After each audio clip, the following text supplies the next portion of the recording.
Mga Pilipinong nasa labas ng embahada sa Jeddah, Saudi Arabia mabibigyan ng temporary shelter ng pamahalaan ng Pilipinas. Ayon sa DFA, ito ay habang naghihintay ng kasagutan mula sa Saudi government. Si Aya Macalma sa detalye. Magkakaroon na ng pansamantalang tirahan ang 1,000 overseas Filipino workers ayon sa Embahada ng Pilipinas sa Saudi Arabia, habang inaayos ng embahada ang mga kaukulang dokumento ng bawat OFW na nasa Jeddah. Aabot naman sa 300 kababaihan at bata ang mabibigyan ng shelter sa darating na Biyernes, habang naghahanap ng malaking kublihan ang embahada para sa mga Pilipinong ilang linggo nang nakatira sa labas ng embahada. Ayon kay Assistant Secretary Raul Hernandez, nahihirapan ang embahada na humanap ng mas malaking pasilidad para sa mga Pilipino dahil nais ng buong grupo na magkasama sila sa isang lugar. We have offered an accommodation facility to the people there, but our people in a way did not respond to this offer of an accommodation.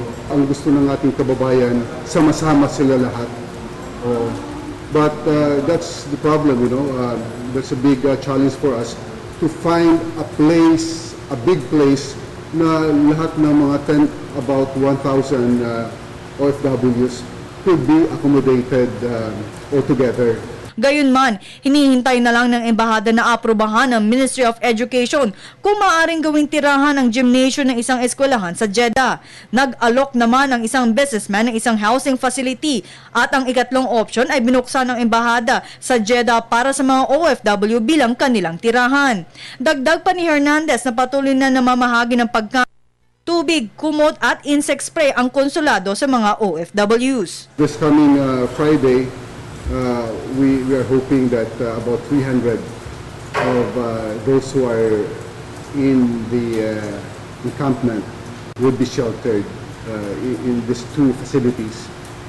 Then by the weekend, we are hoping that majority of them will already have been moved to a bigger shelter. Hanggang sa ngayon ay naghihintay pa ang Department of Foreign Affairs sa sagot ng gobyerno ng Saudi Arabia ukol sa request kung maaaring tanggalin ng fees, penalties at ang no objection certificate bilang requirement ng kanilang pamahalaan. Ito'y upang maiwasan arestuhin at ipadeport ang mga ilegal na Pilipinong nasa Jeddah. Para sa Telebisyon ng Bayan, Aya Macalma.